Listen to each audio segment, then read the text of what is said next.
బ్రాహ్మణ జన్మెత్తావు, యజ్ఞోపవీతం ధరించుకున్నావు, గాయత్రి మంత్రం పఠించావు. నువ్వు ద్విజుడు అంటే విష్ణు చక్రము శంకు చక్రము రాగి తీగతో చేసి వాటి నెయ్యి దీపంలో కాల్చి, జనన కాలం ముందు జంధ్యములు లేవు, తల్లి మెడను లేవు తనకు లేవు, నడుమ జంధ్యమే నగుపాటు ఆయరా.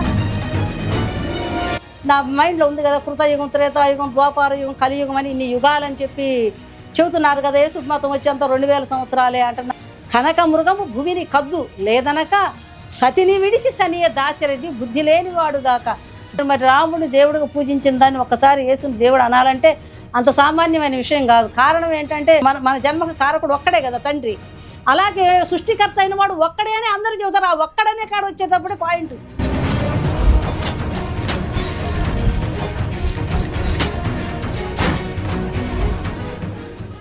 నా జీవితంలో కలిగినటువంటి అనుభూతులు, మా అమ్మగారిది వినుకొండ తాలూకా చెల్లవాడు గ్రామం, మా నాన్నగారిది ఇది అద్దంకి తాలూకా పల్లిపురం మండలం కొప్పిరపాడు గ్రామం. మా తల్లిదండ్రులు తండ్రి గారి పేరు వెంకటస్వామి, అమ్మ పేరు రాములమ్మ. పొలాలైతే ఉన్నాయి. నాన్నడు 4 అన్నదమ్ములు. బ్రతకటానికి మరి వర్షాలు పడితేనే పంటలు, లేదా పంటలు లేవు.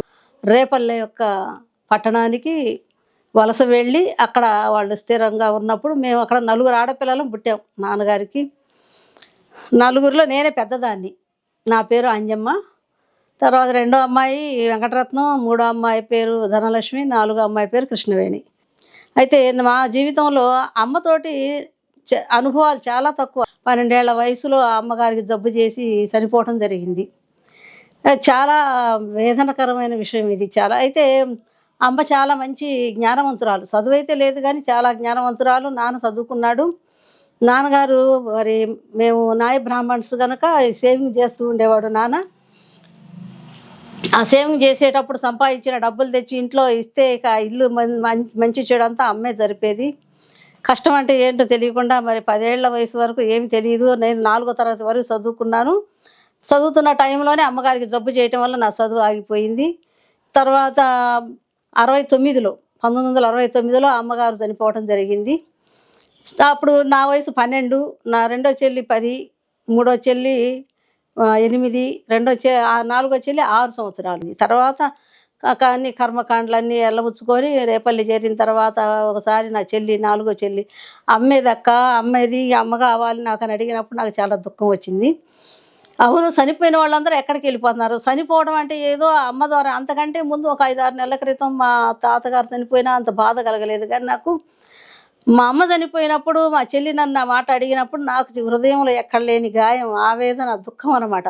అవును, ఈ చనిపోయిన వాళ్ళందరూ ఎక్కడికి వెళ్ళిపోతున్నారు, ఏమైపోతున్నారు, ఒకరోజు మనం కూడా మరణం అవుతాం కదా. మరి అమ్మ ఎక్కడికి వెళ్ళింది, మరి అమ్మ రాదా తిరిగి అని అడిగినప్పుడు నాకు చాలా వేదన కలిగింది.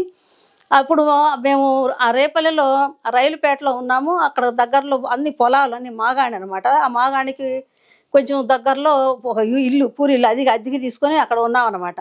ఆరు బయట పడుకున్నప్పుడు ఆకాశ నక్షత్రాల వైపు చూసినప్పుడు ఆ ఆకాశంలో నక్షత్రాలను చూసి ఇవన్నీ ఎవరు చేశారు, ఎక్కడి నుంచి వచ్చినాయి ఇవన్నీ, ఈ భూమి ఎక్కడి నుంచి వచ్చింది, ఎట్లా కలిగినాయి ఇవన్నీ అని చెప్పి ఒక ప్రశ్న నా హృదయంలో ఉందన్నమాట. చిన్నప్పుడే నాకు ఒక గాయం అనమాట అది.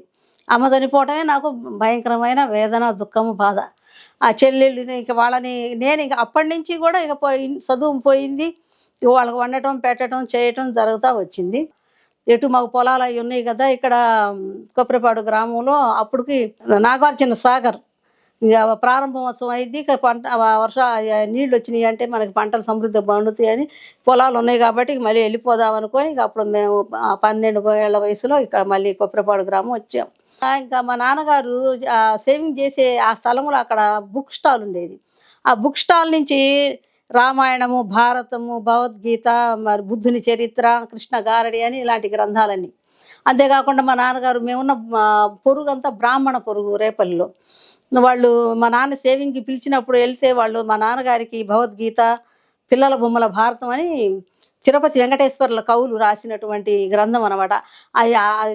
అందులో దృశ్యాలు చాలా అందంగా ఉంటాయి అన్నమాట. అట్లా కథలు చక్కగా ఉంటాయి రాసి. అవన్నీ చిన్నప్పుడే నేను అవి చదవటం వల్ల నా మైండ్ నిండా ఆ యొక్క గ్రంథాల యొక్క సారం ఇమిడి ఉందన్నమాట.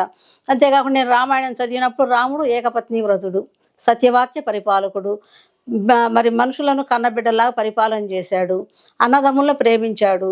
కనుక మనం కూడా అది ఆదర్శంగా తీసుకొని మనం కూడా అలాగే కుటుంబాలు అలా ఉండాలి అని ఆ యొక్క ఆదర్శంతోటే నేను పెరగటం జరిగింది. తర్వాత నా వివాహం అయిన తర్వాత కూడా మా మరుదులు నేను నా నా పెళ్ళై వచ్చేటప్పటికి మా అత్తగారు లేదు, చనిపోయింది. వీళ్ళిద్దరు అన్నల తమ్ములు. చిన్న మామయ్య పిల్లలున్నారు, వాళ్ళొక ముగ్గురు. ఏర్లు లేవు, అందరూ కలిసే ఉండేవాళ్ళనమాట. దాన్ని బట్టి ఇక వాళ్ళని కూడా మరి మా చిన్న మామయ్య చనిపోయినా కూడా మళ్ళీ చిన్న మామయ్య పిల్లల్ని పెంచాం. డిగ్రీ చదివాడు అబ్బాయి మా దగ్గర. మా రెక్కల కష్టం మీద మేము ఆ అబ్బాయిని చదివించాం. ఎందుకంటే అందరం ఐక్యత కలిగి, ప్రేమ కలిగి నడుచుకోవాలి, ఒకరి కష్ట సుఖాలు పంచుకోవాలని ఆనాటి నుంచి చిన్నప్పటి నుంచి ఆ భక్తిలో అట్లా పెరగటం జరిగింది. నేను చేసుకున్నవాడు మంచివాడు అవ్వటాను, నాకు ఇంట్లోంచి బయటికి పోయి నేను రూపాయి సంపాదించడం ఎట్టాడితే నాకు చేత కాదు. 600 మందికైనా సరే వంట చక్కగా చేసి పెట్టగలను కానీ పని అంటూ నాకు చేత కాదు. అయితే అలాగే నేను ఇక్కడ గుంటూరు వచ్చేసిన తర్వాత నా జీవితం అలాగే దొర్లుతా వచ్చింది. నాకు 3 పిల్లలు, 2 అమ్మాయిలు, 1 అబ్బాయి. ఇక అప్పుడు నేను పెద్దమ్మాయికి వివాహం చేయాలి అనుకున్నప్పుడు నాకు కొన్ని సమస్యలు ప్రారంభమైనయి. దానికంటే ముందు నేను విషయం చెప్పాలి. ఎందుకంటే ఈ రామాయణ భారతాలు చదువుతున్నాను కాబట్టి అందరూ ఇంటే బాగుండి ఈ రామాయణం గురించి, భారతం గురించి తెలుసుకొని అందరూ అట్టి మంచి పద్ధతుల్లో నడిస్తే బాగుండు అనేటువంటి ఒక ఆలోచన ఉంటా ఉండేది. ఎవరింటారు లేచిన దగ్గర నుండి ఎవరి పనులు వాళ్ళకి, ఎవరి జీవితం వాళ్ళది, ఎవరి సమస్యలు వాళ్ళవి అలా ఉండేది. అయితే నేను ఎప్పుడు 4 గోడల మధ్య నుంచి బావిలో కప్పలాగా ఎప్పుడు ఆ పుస్తకాలు చదువుకుంటా ఇంట్లోనే ఉండేదాన్ని. అయితే ఒక సందర్భం వచ్చింది, నేను బయటికి వెళ్ళాల్సిన పరిస్థితి వచ్చింది. ఎందుకంటే మా మరిదికి పెళ్ళయిన తర్వాత అందరం ఇంట్లో కూర్చొని తింటే కుదరదు కదా అని చెప్పి నేను అట్లా బయటికి ఒక పనికి వెళ్ళటం జరిగింది, కంపెనీకి. ఆ పనికి వెళ్ళిన కాడ వెళ్తా కూడా ఈ పుస్తకాలు తీసుకొని పోయి వాళ్ళకి రామాయణం బోధిస్తూ ఉండేదాన్ని. అప్పుడు ఒక అమ్మాయి అందనమాట, నేను రామాయణం బోధిస్తూ ఉంటే అవుట్ బెల్లు కూడా బయటికి వెళ్ళకుండా కూర్చొని నేను చదివి చెబుతుంటే ఈయనే ఆమె కూడా ఇష్టంగా కూర్చొని ఏంటంటే ఓ రోజు ఒక అమ్మాయి వచ్చి అంటుందన్నమాట, మా యేసుప్రభు గొప్ప అని అంది. అంటే నేనే అమ్మాయిని ఏమి కోపడలేదు కానీ లోపల లోపల అనుకుంటున్నారు ఏంటి ఆయన గొప్ప. మరి మా రాముడు ఒక బాణం వేస్తే 1000 రాక్షసులు కూలిపోయారు. మరి ఆయనేమో సిలువలో ఆ రకంగా కొడతంటే కొట్టించుకున్నాడు, ఒక మహిమ చూపించి దిగి వచ్చినట్టు. అందరూ ఆయన దేవుడని ఆయన ఆరాధించేవాళ్ళు కదా, పాపం ఎందుకు వేసారు ఆయన సిలువ ఏమి తెలియదు, అసలు ఏసైన గురించి అసలు ఏమి తెలియదు.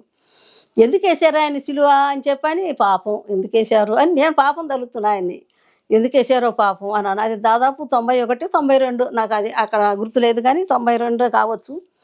ఆ తర్వాత ఆ 92వ సంవత్సరంలోనే నాకు ఒక సమస్య ప్రారంభమైంది. మా మామయ్య గారు ఆ 92వ సంవత్సరంలోనే చనిపోవడం జరిగింది.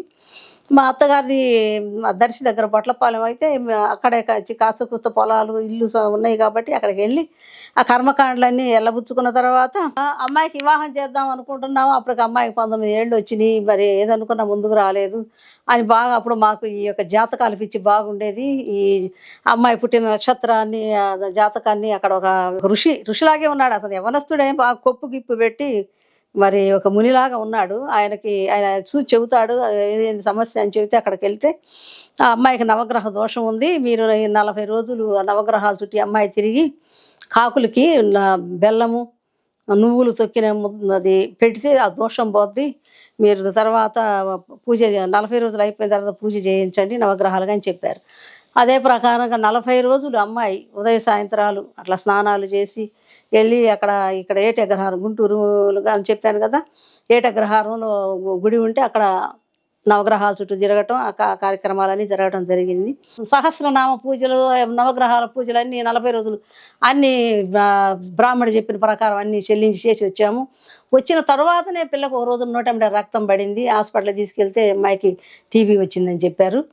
వెంటనే నేను చాలా దుఃఖం కలిగింది, చాలా కురింగిపోయాను. ఎందుకంటే ఆరోగ్యమే మహాభాగ్యం అని నేను చాలా నీట్గా ఇంటిని చాలా నీట్గా పరిశుభ్రతను పాటించేదాన్ని. ఇంత భక్తి చేస్తున్నాను, ఇంత పరిశుభ్రత పాటిస్తున్నాను, ఈ వ్యాధి నా బిడ్డకి ఎందుకు వచ్చింది, వివాహం చేయాలనుకునే టైంలో వచ్చింది ఈ వ్యాధి, అసలు ఏంటి భవిష్యత్తు, అమ్మాయి భవిష్యత్తును ఊహించుకుంటుంటే ఇక నాకు చెప్పడానికి వీలు కానంత ఆవేదన, దుఃఖం నన్ను పాతాళంలో పడిపోయినంత దుస్థితిలో పడిపోయాను నేను. అలాంటి పరిస్థితుల్లో ఒక ఆమె వచ్చి ఏం చెప్పారు మీ అమ్మాయికి అని అన్నప్పుడు, ఏదో ఇలా చెప్పారు 6 నెలలు మందులు వాడాలన్నారు అని చెప్పాను. మీ మావయ్య చనిపోయి సంవత్సరం కూడా కాలేదు, మీరు పూజలు చేస్తున్నారు, అదే మీకు అనుష్టం అని అంది. ఆ మాట అనగానే భయం వచ్చింది. ఎందుకంటే అంతకుముందు బ్రాహ్మణుడిని అడిగితే ఏమన్నాడు, మీరు నెలలోపు తర్పణాలు ఇడిచి కన్యాదానం చేసిన, గోదానం చేసిన మీకు బాగా కలిసొచ్చి యథాపకర పూజ చేసుకోండి అని అన్నాడు బ్రాహ్మడు. ఇక ఆ మాట పట్టుకొని చేస్తున్నాము. ఈమె ఈ మాట అంది, ఆయనే ఆ మాట అన్నాడు. ఈ రెండిట్లో ఏది తీసుకోవాలని భయం వచ్చి పూజ మానేశాను కానీ ఇక నిరాశ, నిస్పృహతో కృంగిపోయి మంచం పాలయ్యా. అట్లా కృంగి నేను ఉన్నటువంటి ఆ టైంలో మరి మా అమ్మాయి, నేను 4 గోడల మధ్య నుంచి బయటికి పోయే మనిషిని కాదు. ఇక నా పనేంటో నేనేందో ఇక అంతవరకు అట్లా ఉండేదాన్ని. తన ఫ్రెండ్ దగ్గరికి వెళ్ళింది. నాకు ఇష్టం లేక మా అమ్మాయితో అంటున్నాను నేను, మనం పూజ ఎటు మానేసామమ్మాయి, మరి యేసుప్రభు కూడా దేవుడే అంటున్నారు, వెళ్ళొచ్చు కదా అని చెప్పాను అన్నాను. ఆ మాట పట్టుకొని వెళ్ళటం జరిగింది పూజకి. యేసుప్రభు దగ్గరికి వెళ్ళింది. వెళ్ళిన మూడో నెలలోనే బాప్తీసం తీసుకుంటానంది. అంటే అక్కడికి వెళ్ళిన పూలు పెట్టుకోరు, బొట్టు పెట్టుకోరు, మనం పొద్దున్న లేచి పూజా పునస్కారం చేసుకునేవాళ్ళం, నువ్వు తీసుకోవడానికి వీలు లేదని మా అమ్మాయిని కోప్పడ్డాను. పెళ్లి కావాల్సిందా అని అంటే, పెళ్లి చేస్తున్నావులే, పెళ్లి నేను తీసుకోవాల్సిందేనని ఎదురు మాట్లాడింది. ఎప్పుడు ఎదురు మాట్లాడిన పిల్ల అక్కడికి వెళ్ళాకే ఎదురు మాట్లాడింది. ఏంటి ఆయన బోధ ఏంటి, ఆయన సిద్ధాంతం ఏంటి, ఎందుకు ఈ పిల్ల ఇట్లా మాట్లాడింది అని నాకు కోపం వచ్చింది. ఏసఐ మీద కోపం వచ్చింది. ఈలోపు వాళ్ళు పిలిచారు, వెళ్ళు సావాసానికి అన్నాను. వెళ్ళింది ఏడ్చుకుంటా. తీసుకున్నామంటే ఊరుకోనని గట్టిగా వార్నింగ్ ఇచ్చా. నేను ఏంటి ఈయన బోధ ఏంటి, ఈయన సిద్ధాంతం ఏంటి. అమ్మాయికి అప్పటికే 3 నెలలు అవుతుంది. చిన్న నూతన నిబంధన గ్రంథం ఇచ్చారు. అప్పుడు దాకా దృష్టి లేదు. అప్పుడు నేను దాంట్లో ఏదో తప్పులు పట్టాలన్నట్లుగానే, అక్కడ పోయిన వాళ్ళు ఎందుకు పూలు బొట్టు పెట్టుకోరు, అక్కడ చెప్పారా, ఇట్లని రాశారా బైబిల్లో, అందుకని పెట్టుకోరు. అందుకు కదా చాలామంది అసలు అక్కడికి వెళ్ళని కారణం. అందుకే కదా నేను వద్దన్నది. ఈ పిల్ల ఏంది నాకు ఇట్లా ఎదురు మాట్లాడింది, అసలు అక్కడికి వెళ్ళాక ఎదురు మాట్లాడింది, అసలు ఏంటి ఆయన బోధ ఏంటి, ఆయన సిద్ధాంతం ఏంటి తెలుసుకోవాలి అని నేను అప్పుడు గ్రంథం తీసుకొని చదవటం ప్రారంభించాను. అక్కడ ఆయన జనన విధం ఎట్లనగా అని చెప్పి ఆయనకు పరిశుద్ధాత్మ ద్వారా ప్రధానం చేయబడినప్పుడు, యోసేపునకు ప్రధానం చేయబడింది. వాళ్ళకి ఇంకా వివాహం కాలేదు, వారు ఏకం కాలేదని ఉంటుంది. ఆయన గర్భం ధరించి కుమారుణ్ణి కన్నది అని చెప్పని ఉంటుంది. ఆమె గర్భం ధరించిందన్న సంగతి యోసేపునకు తెలిసినప్పుడు ఆయన, ఇది లోకదూషణ కదా, నేను ఈమెను ఎలా మళ్ళీ చేర్చుకోవాలి, నీతిమంతురాలే ఆమె తప్పు చేసిందని కాదు కానీ లోకదూషణ మొయ్యాలి కదా నేనని, చేసుకోకూడదని ఆయన అనుకుంటాడు. స్వప్నంలోకి దేవదూత వచ్చి చెబుతాడు, అది దేవుని ఆత్మ ద్వారా జరిగిన కార్యం అయ్యా. మరి యెషయా రాశాడు కదా 750 సంవత్సరాల క్రితం, కన్యక గర్భవతి కుమారుణ్ణి గంటుందని. అదే ఈమెకు సంభవించింది. ఆయన ప్రజలను వారి పాపాల నుండి విడిపించుట కొరకు ఆమె గర్భంలో ఇట్లా పుడతాడని చెప్పిన మాట ఈమె ద్వారా నెరవేరుతుందని చెప్పి ఆ దూత చెప్పిన మాటని ఆయన తీసుకొని ఇష్టపడతాడనమాట. ఆమెను చేర్చుకునేను అని ఉంటుంది. చాలా పవిత్రంగా ఉందే ఈయన జన్మ అని చెప్పి నేను చాలా ఆనందించాను, సంతోషించాను. తర్వాత ఈయన బోధ ఏంటి, ఈయన సిద్ధాంతం ఏంటి అని కదా, తప్పు పట్టాలని కదా నేను చదువుతుంది. అక్కడ కొండ ప్రసంగం చేస్తారు ప్రభు. ఆ కొండ ప్రసంగంలో ఆత్మ విషయమై దీనులైన వారు ధన్యులు, పరలోక రాజ్యం వారిది, దుఃఖపడు వారు ధన్యులు, ఓదార్చబడుదురు అని ఉంటే, ఇక్కడ కూడా ఏదో మంచి మాటలే ఉన్నాయే. ఆత్మ విషయమై దీనులైన వారు ధన్యులు, పరలోక రాజ్యం వారిది, దుఃఖపడు వారు ధన్యులు, ఓదార్చబడుదురు అంటున్నాడు. తెల్లారుజామున 3ంటికి లేచి పూజలు పునస్కారాలు చేసేది దేనికి, ఆత్మకి మరణం ఉంది కదా ఈ భూమి మీద, ఈ మరణం తప్పించుకోవాలనే కదా ఈ ప్రయత్నాలు. ఇక్కడ కూడా అయ్యే మాటలు చెబుతున్నారు, చాలా బాగానే ఉందని చెప్పి నేను అవి చదువుతూ ఉన్నప్పుడు, దుఃఖపడు వారు ధన్యులు, ఓదార్చబడుదురు అంటే, నేను ఇప్పుడు దుఃఖంలో ఉన్నా, నా బిడ్డకు అనారోగ్యం వచ్చింది అని చెప్పుకుంటున్నాను. ఆ మాటలోనే మళ్ళీ కిందకు వచ్చేటప్పటికల్లా, మరి నీతి నిమిత్తమై హింసించబడు వారు ధన్యులు, తృప్తిపరచబడతారంటే, అయ్యా మేము నీతి కలిగే జీవిస్తున్నామయ్యా అని నేను, నా సమాధానం వస్తుంది లోపల. చదువుతా ఉన్నప్పుడు, హృదయశుద్ధి గల వారు ధన్యులు దేవుని చూచెదరు అని అన్నప్పుడు, ఉదయశుద్ధి మరి కావాలనే, చూడాలనే అది తాపత్రయం. ఈ రాత్రింబవళ్ళు మరి దేవుని కొరకు తపిస్తూ మరి యాత్రలు చేస్తూ ఇంత పూజలు చేస్తూ తిరుగుతున్నాం కదా అని చెప్పి నేను ఆనందపడతా ఉన్నాను. ఇంకా అంటాడు, మరి సమాధానపరచు వారు ధన్యులు, దేవుని కుమారులు అనబడుదురు. దేవుని కుమారులు అనిపించుకోవాలంటే ఎంత గొప్ప మాట, దేవుని కుమారులు అనిపించుకోవాలంటే నిజంగా ఎంత గొప్ప దేవుడు ఈయన అని అది లోపల జరుగుతుంది. ఆ మాటలకి ఈ మాటని నేను తీసుకొని ఆనందపడతా ఉన్నాను. తర్వాత కిందకి చదువుకుంటా వచ్చినప్పుడు 21-2 అధ్యాయ వచనాల్లో అంటాడు ప్రభు, నీ సహోదరుని చూసి నీవు ద్రోహి అంటే నువ్వు నరకాగ్నికి లోనవుతావు, నీ సహోదరుని చూసి వ్యర్థుడా అంటే మహాశ్రమకు లోనవుతావు. కావున నీవు నా బలిపీఠం దగ్గరికి నైవేద్యం తీసుకొని వచ్చినప్పుడు, నీ సహోదరుని మీద నీకు విరోధం ఉన్నదని తోచిన ఎడల నీ నైవేద్యం అక్కడ పెట్టి వెళ్ళి నీ సహోదరుని సమాధానపడి వచ్చి నాకు సమర్పించు, అప్పుడు దాన్ని నేను అంగీకరిస్తానంటాడు. అక్కడ ఆ మాట ఎందుకంటే సహోదర ప్రేమను చూపిస్తాడు యేసయ్య. అక్కడ నీ సహోదరునికి నీ మీద విరోధం ఉన్నది నీకు అనిపిస్తే నువ్వు వెళ్ళి సమాధానపడి వచ్చి నాకు సమర్పించు, లేకుంటే నాకు అర్పణ అక్కర్లేదు. అక్కడ కార్నర్ అయ్యాను నేను. ఎందుకంటే నా లోపాన్ని అంతకుముందు అన్ని నేను కలిగి ఉన్నానని ఆనందపడ్డాను. పొడ ప్రసంగులని ఆ మొదటి అధ్యాయం నుంచి ఆ 10 వచనాల్లో. ఇక్కడికి వచ్చేటప్పటికల్లా ఇక్కడ నా లోపాన్ని దేవుడు చూపెడుతున్నప్పుడు నాకు చాలా దుఃఖం వచ్చి ఏడ్చేసి ఎంతో పశ్చాత్తాప హృదయం కలిగింది. ఎందుకంటే అక్కడ నాకు భగవద్గీతలోని జ్ఞానయోగం 7వ శ్లోకం గుర్తొచ్చిందనమాట. అక్కడ అంటాడు కృష్ణ పరమాత్మ ఏమని అంటాడంటే, నన్ను ఈప్తిసానుసారంగా ఎవరైతే ఆరాధిస్తారో అట్టి వారు కామ క్రోధ లోభ మోహ మదమాత్సర్యములని అరిషడ్ వర్గములను జయించిన వాడే నాలో లీనమవుతాడు అని అంటాడు. మరి ఇక్కడికి వచ్చేటప్పటికల్లా యేసు ప్రభు వారు అచ్చ తెలుగులో ఏమంటున్నాడంటే సహోదర ప్రేమ, కామము క్రోధము లోభము మోహము మదము మాత్సర్యము వీటన్నిటినీ జయించిన వాడే లీనమవుతాడని చెప్పాను అన్నాడు కదా ఆయన. అదే వాక్యాన్ని నేను మళ్ళీ మార్కు సువార్తలోకి వచ్చేటప్పటికల్లా అప్పుడు వరకు రోగులను స్వస్థపరిచి వాళ్ళందరినీ కుష్టు రోగులను మరి పక్షవాయు రోగులను దయ్యాలు పట్టిన వాళ్ళని అందరిని జనాలు క్యూ కట్టి ఉంటే శిష్యులంతా బాగా వరుసని నిలబెట్టేసి వాళ్ళ ఆయన దగ్గర నడిపించి ఆకలి కొని వచ్చి వాళ్ళు యెరూషలేములోనికి వచ్చి భోజనం చేయడానికి కూర్చుంటే ఈ శాస్త్రులు పరిచయులు వచ్చి అడుగుతున్నారు యేసు ప్రభుని, ఏంటయ్యా నీ శిష్యులు చేతులు కడుక్కోకుండా భోజనం చేస్తున్నారు? పెద్దల పారంపర్య ఆచార ప్రకారం అయితే సంతకెళ్ళి వస్తేనే చేతులు కడుక్కోవాలి, పాత్రలు కడుక్కోవాలి, స్నానం చేయాలి, అప్పుడు భుజించాలే కానీ నీ శిష్యులు ఏంటయ్యా చేతులు కడుక్కోకుండా భోజనం చేస్తున్నారు అని విమర్శించారు యేసు ప్రభుని.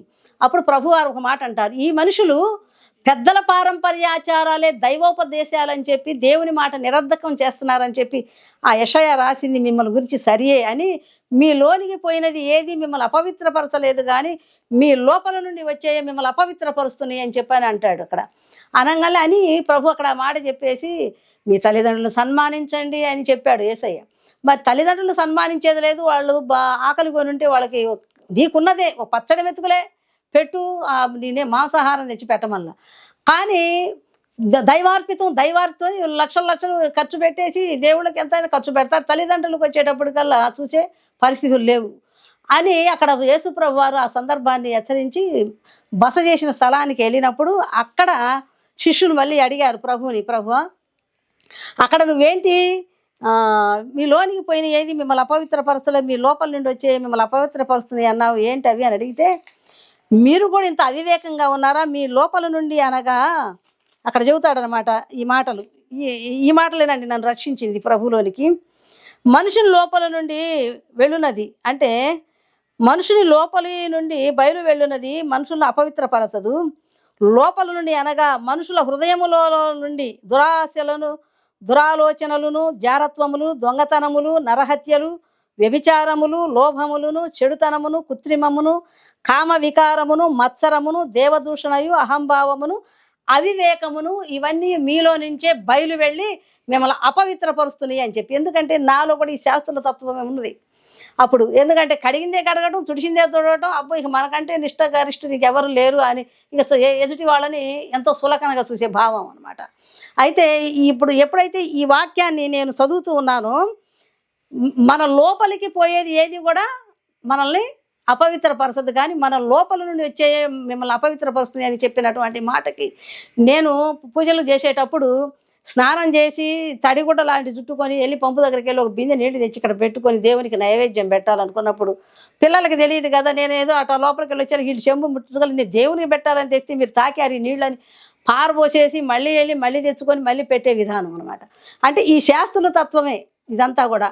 అయితే ఏంది ఇక్కడ దేవుడు ఏం చెబుతున్నాడు, మనమేమో పై వాటిని చూస్తున్నాం, దేవుడు ఏం చేస్తున్నాడంటే మన హృదయపు ఆలోచనలు మన అంతరంగాన్ని చూస్తున్నాడు. అదే చెబుతాడు ఇక్కడ, మనుషుని లోపల నుండి బయలు వెళ్ళునది మనుషులను అపవిత్రపరచదు కానీ లోపల నుండి అనగా సమస్త పదార్థాలు తింటున్నాం మనం, ఏమైనా హృదయంలో పడి గలిపిని చేయట్లా, అవి కడుపులో పడి జీర్ణశక్తి అయ్యి మన శరీరానికి శక్తి ఇచ్చి పిప్పి బహిర్భూమిలో విడవబడుతుంది. కానీ మన లోపల నుంచి దురాలోచనలు జారత్వములు దొంగతనములు నరహత్యలు వ్యభిచారములు లోభములు చెడుతనములు కృత్రిమము కామ వికారము అహంభావము అవివేకము ఇవన్నీ మీలో నుండే బయలు వెళ్ళి మిమ్మల్ని అపవిత్రపరుస్తున్నాయి అనే మాట నేను ఎప్పుడైతే ఇట్లా చదువుతూ ఉన్నానో నాలో నుంచి ఒక చీకటి వెళ్ళిపోయింది అనమాట. ఎందుకంటే ఈ లోపాలన్నీ నాలో ఉన్నాయి అని చెప్పి దేవుడు నాకు చూపెట్టాడు. ఎప్పుడైతే ఆ విషయాలను నేను గ్రహించేశానో వెంటనే దేవునికి ఇక సాష్టాంగంగా నమస్కారం చేసుకొని, ప్రభువా ఎంత గొప్ప దేవుడవయ్యా, మరి హృదయంలో నుండి బయలు వెళ్ళయ్యే మనిషిని అపవిత్రపరుస్తున్నాయి అని అన్నావు, మరి ఎన్నో చెడు ఆలోచనలు ఎన్నో మన హృదయంలో నుంచే వెళ్ళి మనని పాడు చేసేది అనేది సత్యాన్ని గ్రహించాను నేను ప్రియులారా. ఎందుకంటే తప్పు పట్టాలని నేను బైబిల్ గ్రంథాన్ని చదువుతూ ఉంటే దేవుడు నా లోపాలను తిప్పి చూపించాడు. ఒకప్పుడు నేను అనుకునేదాన్ని అనమాట. వాళ్ళు తినేదాన్ని చూసినప్పుడు వాళ్ళు ఇప్పుడు సహజంగా ఈ రోజుల్లో అదే పరిస్థితులు కనపడతా ఉన్నాయి. మరి గేదె ఉంది, పాలు తీసుకుంటున్నాము, పాలు తాగుతున్నాము. ఆ పాలల్లో నుంచి వెన్న, ఆ పాలల్లో నుంచి మజ్జిగ, ఆ పాలల నుంచి నెయ్యి, ఆ పాల నుంచి మీగడ. ఆహా ఎంత బాగుందని బ్రాహ్మలు, కోమట్లు అందరూ సమస్తం అందరూ భుజిస్తూనే ఉన్నారు కదా, అందరు తింటున్నారు. మరి వాళ్ళు తింటుంది ఏది, అది ఆ జంతువు గడ్డి తింటుంది, కుడితి నీళ్లు తాగిద్ది. దాని మాంసాన్ని వాళ్ళు తింటే చీ చా అని వాళ్ళు ఆశ్రయించుకుంటారు. దాంట్లో ఏదో ఒకటి మనం తింటున్నాం కదా. యేసు ప్రభులోని గొప్పతనం ఏంటి అసలు ఆయన తెలుసుకోవాలి అనేటువంటి ఆలోచన కలిగి ఉండి వెళ్ళటం జరిగింది. నేను కూడా మందిరానికి వెళ్ళినప్పుడు ఎక్కడో చివర కూర్చొని ఆలకిస్తా వింటూ ఉండేదాన్ని. తర్వాత మరి ఒక సందర్భంలో అంజమ్మ మీ అమ్మాయి కొరకు మేము ఉపవాసం ఉండి ప్రార్థన చేశాము, దేవుడు అద్భుత కార్యం చేస్తానన్నాడు, నువ్వు ఎందుకు దిగులు పడతావు అని చెప్పని సహోదరి రావులమ్మ అన్నది. అసలు వాళ్ళెవరు మేమెవరేమో, మా అమ్మాయి కొరకు వాళ్ళు ఉపవాసం ఉండి ప్రార్థన చేయటం ఏంటి, మేము పూజ దగ్గర కూర్చుంటే సర్వేజన సుఖినో భవంతు అని ఏదో ఒక మొక్కుబడిలాగా ఒక మాట అనేసి ఊరుకుంటాం. కానీ వాళ్ళు అక్కడ క్రియ చేసి చూపెట్టారు. వాళ్ళు పొట్టగట్టుకొని ఉపవాసం ఉండి నా కూతురు కోసం ప్రార్థన చేస్తే దేవుడు మాట్లాడాడు, అద్భుత కార్యాలు నీ కుమార్తె పట్ల జరిగిస్తానన్నాడు అని చెప్పని అమ్మాయి చెప్పినప్పుడు నాకు చాలా దుఃఖము ఆనందంతో వచ్చిందనమాట. దుఃఖం అన్నట్టుగానే దేవుడు అద్భుతమైన కార్యాలు చేశాడు. మా అమ్మాయికి మంచి ఆరోగ్యం ఇచ్చాడు, మరి వివాహం జరిగించాడు, చక్కని అల్లుడు, మరి మంచి ఏ అలవాట్లు లేనటువంటి వాడు మంచి అల్లుడు వచ్చాడు. అమ్మాయికి మళ్ళీ 2 పిల్లలు పుట్టారు. మరి అమ్మాయిని నెల్లూరు ఇచ్చారు, ఆమెకి 2 అబ్బాయిలు. మరి అబ్బాయికి ఈ మధ్య పెళ్ళయింది, ఆ అబ్బాయికి కూడా ఒక పాప. మరి దేవుడు మరి ఆ కుటుంబాన్ని ఎంతో దీవించాడు. మరి ఆ తర్వాత ఇక నేను కూడా దేవుని దగ్గరికి వెళ్ళడం ప్రారంభించినప్పుడు ఒక సందర్భంలో నేను బొట్టు లేకుండా వెళ్ళాను. మా వారు ఇక బయట కూర్చొని చూసి ఏది నీ ముఖాన్ని బొట్టేది అని చెప్పాను అన్నాడు. ఈసారి నీ ముఖాన్ని బొట్టు లేకుండా చూశానంటే నీ మోచేతుల వరకు ఇరగదీస్తాను అన్నాడు. ఎప్పుడు ఒక మాట అనని మనిషి ఇంత మాట అన్నాడే నన్ను అని చెప్పి దుఃఖం వచ్చి అప్పుడే స్టిక్కర్లు వస్తున్నాయి అనమాట. అయ్యో ఎవరు పెట్టుకోవద్దు అన్నారు అక్కడ అని చెప్పి నేను అసలు పోయిందే బొట్టు పూలు ఎందుకు పెట్టుకోరు అన్న కోపంతో కదా. కానీ అక్కడికి వెళితే దేవుని మాటలు వింటూ ఉంటే నాకు ఆశ్చర్యం కలుగుతూ ఉంది. ఇంకా నేను వాళ్ళు ఎలా ఉంటే అలా ఉన్నా నేను కూడా పోయి తర్వాత ఇంకా స్టిక్కర్ అట్లా అంటించుకోవడం పోవటం అట్లా జరిగింది. ఒక సందర్భంలో తెల్లవారుజాము లేచి ముసుగు పెట్టి ప్రార్థన చేస్తా ఉన్నా. ఈయన బయటికి వెళ్ళి వచ్చి పొద్దునేది ముండ ముసుగు పెట్టి ప్రార్థన ఒకటి చేస్తున్నావు, ఈసారి ఈ ముసుగు పెట్టుకున్నాడు చూశానంటే మాత్రం నీకు తన్నులు పడతాయి అని అన్నాడు. ఎంతో దుఃఖం వచ్చింది నాకు. ఎందుకంటే ముండ ముసుగు అన్నాడు. ఈ బైబిల్ గ్రంథంలో భర్త శిరస్సు అయి ఉన్నాడు, ఆ శిరస్సును గౌరవించాలి అని ఉంటుంది వాక్యంలో. దాన్ని బట్టి ఇట్లా ముసుగేసుకుంటారు కదా. ఈయన ఈ మాట అన్నాడే, ఎదురు మాట్లాడారు వాడికి వెళ్తానికి వీల్లేదు అంటాడేమోనని అదొక భయం. సరే ఎలా చెప్పాలి ఈ మనిషికి, ఎలా చెప్పాలి, ఇంత మాట అన్నాడే నన్ను, ఇంత మాట అన్నాడే, ముండ ముసుగు అన్నాడే. అయితే మనకు అప్పుడు ఆ టైంలో శంకర దయాళ శర్మ గవర్నర్, ఆయన భార్య వాళ్ళు బ్రాహ్మణ్స్. మరి ఆమె కూడా భర్తని కిడితే విమానాశ్రయానికి ఆయనతో ఇలా ముసుగు పెట్టుకునే వెళ్తుంది. ఈయనకి ఎలా చెప్పాలని ఆలోచన అనమాట. అంతేకాకుండా మాకు ఇక్కడ జిల్లా పరిషత్తులో రామకృష్ణ పరమహంస భార్య శారదాంబ, ఆమె పద్మాసనం వేసుకొని ఇట్లా ముసుగు పెట్టుకొని ఆమె ప్రార్థన చేస్తూ ఉంటుంది. అవి చూసి అప్పుడు నేను ఆయనతో అన్నాను అనమాట, మరి వాళ్ళెవరు హిందూ స్త్రీలు కాదా, మరి ఆమె రామకృష్ణ పరమహంస భార్య శారదాంబ ముసుగు పెట్టుకొని కూర్చొని ధ్యానం చేస్తుంది. మరి శంకర దయాళ శర్మ భార్య కూడా మరి బ్రాహ్మణ్స్, ఆమె కూడా ముసుగు పెట్టుకొని భర్తని వెంబడిస్తుంది. వాళ్ళు హిందూ స్త్రీలు కారా, నువ్వు నన్ను మున్న ముసుగు అన్నావు, ఈ ముసుగు ఎందుకంటే భర్త శిరసై ఉన్నాడు అని చెప్పి లేఖనంలో ఉంది కనుక అది గౌరవం కొరకు ఇట్లా ముసుగు వేసుకోమని చెప్పి దేవుని వాక్యం ఉంది, అది అందుకు వేసుకుందని ఇట్లాగా చెబుతూ ఉండేది. అయితే ఈయన కూడా భక్తి చేస్తూ ఉండేవాడా, ఈ రేఖలు ధరించి రుద్రాక్షలు వేసి పులిశరం మీద కూర్చొని మరి పూజలు చేసేవాడా. మరి మంగళవారం వచ్చిందంటే సెలవు కదా, మరి బార్బర్ షాప్ ఉండేది కదా, ప్రతి మంగళవారం సెలవు. ఆ టైంలో సినిమాలకు వెళ్ళేవాడు అనమాట. వెళ్ళేటప్పుడు ఈ రేఖలు తురుపుకొని వెళ్ళి కూర్చొని సినిమాలు చూసి వచ్చాను అనేవాడు. అయితే మరి అది కరెక్ట్ కాదు కదా అని అంటే ఎప్పుడో దేవుడు నాకు కూడా ఇస్తాడులే జ్ఞానం, ఇచ్చినప్పుడు అదే పోతాయిలే అని అనేవాడు. కాదు నీలో లోపాలు ఉన్నాయి, ఆ లోపాలు సరి చేసుకోవాలని అనేవాడు. కాని వాడు మోక్షకామి కాలేడని చెప్పాడు కదా వేమన గారు అని చెప్పని అనేవాడు. అలా కాదు తెలిసి చేస్తే శిక్ష వచ్చేది అని చెప్పని ఇట్లాగా అంతకుముందు అసలు ఏమాత్రం అనుకునేవాళ్ళం కాదు. ఇక్కడికి వచ్చాక దేవుని వాక్యాన్ని బట్టి నేను కొన్ని లోపాలని ఎత్తి చూపించినప్పుడు ఇట్లా ఎదురు ప్రశ్నలు ఇలాగ జరుగుతా వచ్చినాయి. అయితే నేను మరి రాముడిని దేవుడిగా పూజించిన దాన్ని ఒక్కసారి యేసుని దేవుడు అనాలంటే అంత సామాన్యమైన విషయం కాదు. కారణం ఏంటంటే పుట్టి బుద్ధి ఎరిగిన దగ్గర నుండి నాకు 40 ఏళ్ళు వచ్చే వరకు నేను ఆ యొక్క మతంలో అట్లాగా ఆచారాలు అన్నీ చేస్తూ తిరిగినటువంటి నేను ఒకసారి యేసయ్యని దేవుడు అనాలంటే నాకు ఎంత కావాలి, ఈయన యొక్క గొప్పతనం ఏంటి, అసలు ఈయన ఎందుకు దేవుడు ఏంటి, ఈయన యొక్క సిద్ధాంతం ఏంటని ఇలాంటి అన్వేషణ నాలో కొనసాగుతూ ఉన్నప్పుడు ఒక పరవస్తు సూర్యనారాయణ గారి వేద బ్రాహ్మణుడు, ఆయన వేద పండితుడు, మరి పూరి జగన్నాథ మఠపీఠలో పూజారి.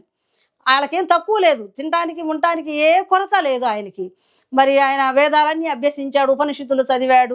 మరి ఆయనే ఒక సందర్భంలో అంటాడు ఒక మాట, ఆయన మాటలు కూడా నన్ను ప్రభావితం చేసినాయి. ఎందుకంటే ఆయన అడిగాడంట, అప్పుడు ఆయన విద్యాభ్యాసం చేసేటప్పుడు అక్కడ అడిగాడంట వాళ్ళని, మరి మన భారతదేశంలో రాముడు దేవుడని పూజింపజేస్తున్నాము, మరి రాముడేమో గత జన్మలో చేసిన పూర్వజన్మ సుకృతాన్ని బట్టి శ్రమల రూపంలో అనుభవిస్తున్నానన్నాడు, దేవుడు అనుభవిస్తున్నానని అనతగునా అని ఆయన ప్రశ్న లేవనెత్తి ఇంకో మాట అంటాడు.